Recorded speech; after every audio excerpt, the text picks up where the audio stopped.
When you partner with Axon, you immediately gain access to a full range of products and solutions designed to meet the complex needs of today's grower.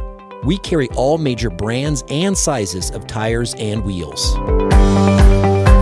We specialize in large diameter wheels for large equipment.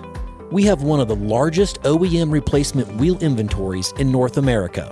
Known for extreme flotation setups, duals, and triples, we have wheels for all makes and models of tractors, sprayers, combines, and grain carts. If we don't have the wheel in stock, we'll custom build, sandblast, and paint in-house. There isn't a more vast inventory in North America dedicated to helping dealers move more iron. With facilities on the West Coast and in the heart of the Midwest, leverage our 230,000 square feet of indoor inventory to solve any problem a grower may have. Move more iron with Axon.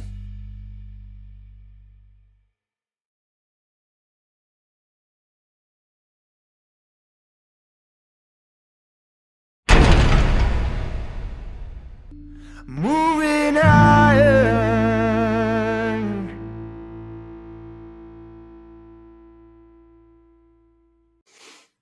Hello and welcome to Moving Iron Podcast Markets with Chip Nellinger. Chip Nellinger is with Blue Reef Agri-Marketing out of Morton, Illinois. It's nice enough to come on and talk about what's happening in the marketplace. Chip, how you doing this morning? Hey, doing well, Casey. I don't know if you noticed this, but you got the post-workout. I got a little swag here. If you can see my shirt, Moving Iron Podcast. I got that in the mail here a week or so ago. So I'm representing Moving Iron Podcast this morning. That's awesome, man. I appreciate that, and totally uncoincidental. I happen to. I see that. We didn't even call each other up and we didn't even coordinate that. Yeah. But I appreciate the Blue Reef shout out there on your pullover. I appreciate you wearing the shirt.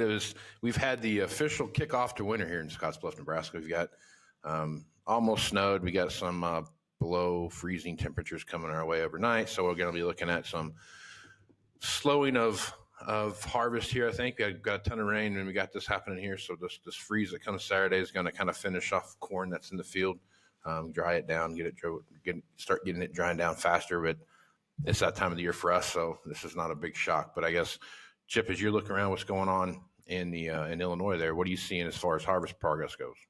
Yeah, we're grinding right along. A lot of people kind of getting finished up with beans here.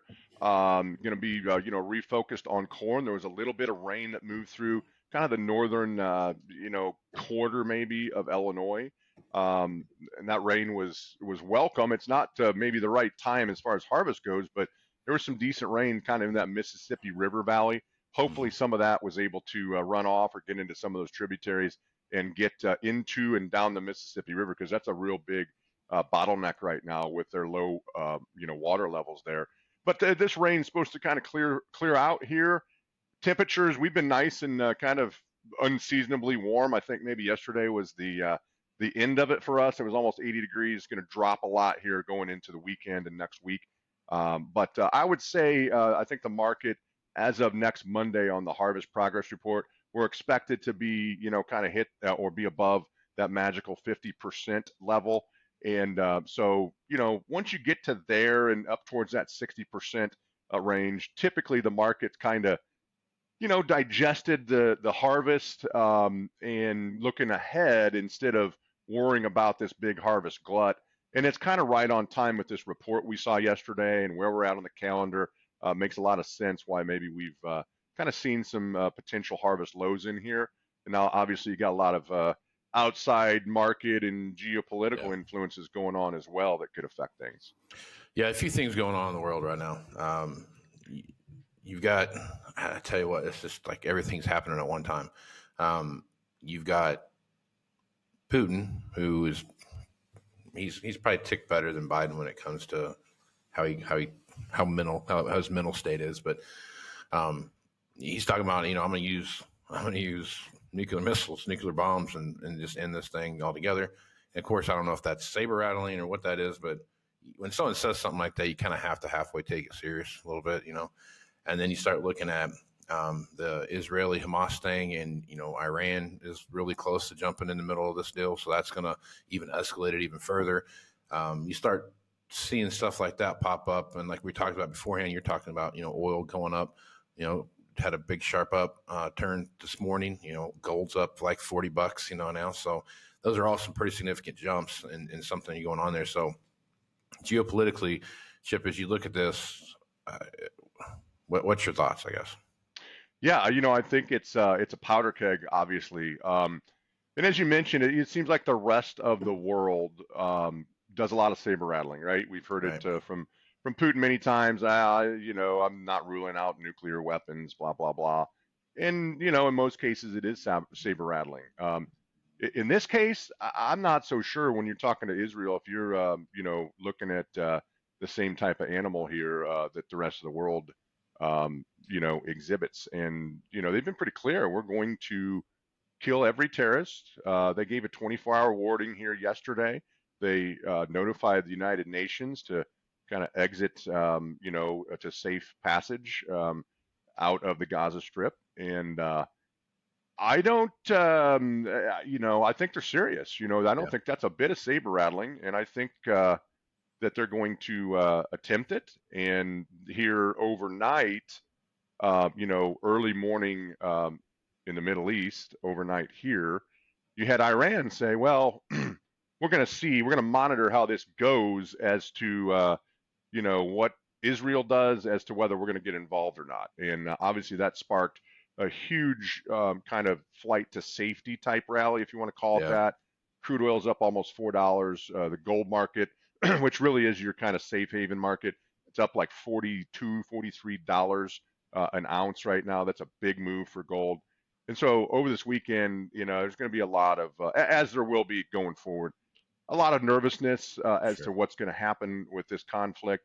Quietly, all eyes are obviously on Israel and the Middle East right now. And then quietly, Russia just continues to bombard the ports and grain facilities in Ukraine. And so now they're able to fly a little bit under the radar because some of the focus, is off of them now, obviously, with the news cycle. So it's a scary situation. I think this weekend is, frightening in a lot of regards. It's going to have obviously humanitarian implications, but it's going to spill over, affect all our markets, and unfortunately, it's the world we live in right now. But it is certainly could be explosively bullish to energies, crude oil. If that happens, we push crude oil, to 100 or over, something like that, in a situation where Iran gets involved, and obviously that's going to spill over and start affecting renewable fuels margins, and probably give some support to corn and beans and soy oil,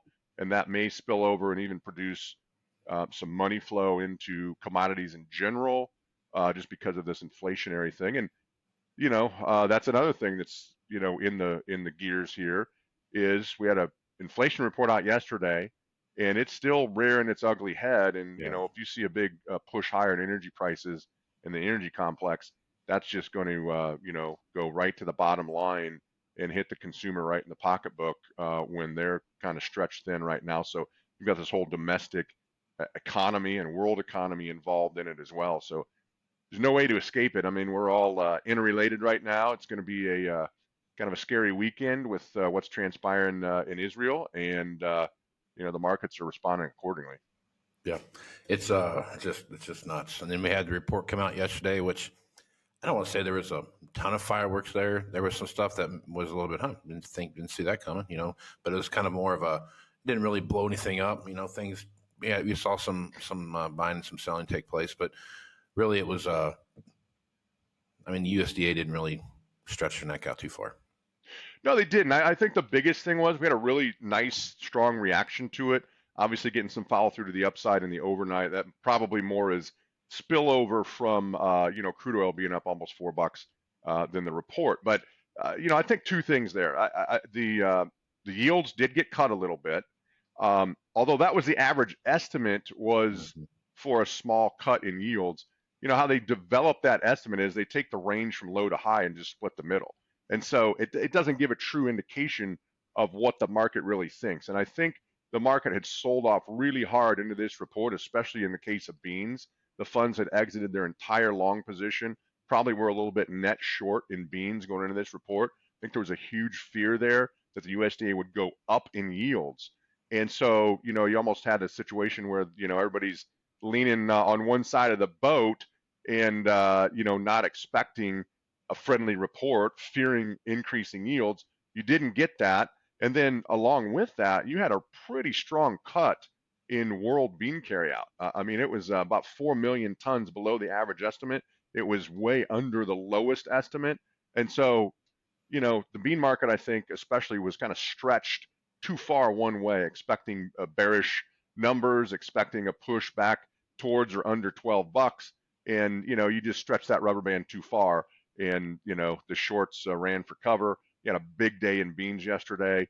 At one point they were 40 some cents higher, 50 plus cents off of the overnight lows yesterday. They tried a little dip overnight, and then, by this morning they're back in higher territory. Beans up 6 to 7, so knocking on the door of $13 instead of $12, like the bears thought and expected. And that's just what kind of the action that you need, right? We talked earlier, kind of approaching that 50% harvested level. We're getting to mid-October. It's typically the time frame that you see a harvest low. And this report yesterday, it probably solidified the fact that, it's not wildly bullish, but maybe the market got a little too far ahead of itself. Still tight ending stocks. 220 million bushel bean carryout, which was unchanged. There's some argument that they might likely have to raise the crush going forward on demand. Crude oil and energy is going to have part of the story there. But point being, stocks to use ratios are still very, very tight on corn and beans. And now I think the market kind of says, okay, we kind of know within reason what this crop size is going to be.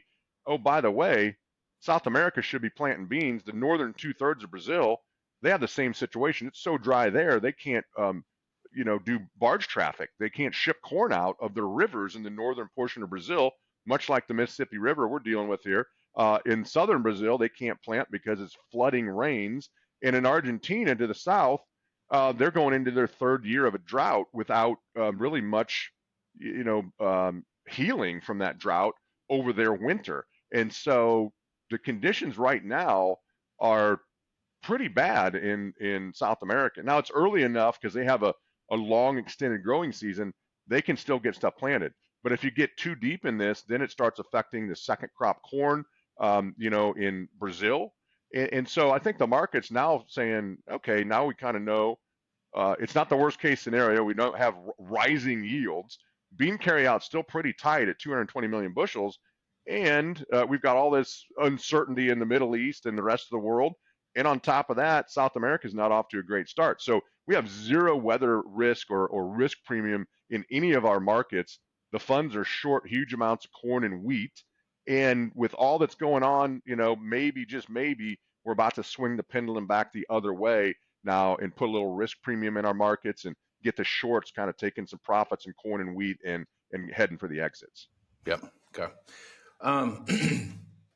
Let's one quick thing here. Excuse me, one quick thing here, and then we'll wrap it up here.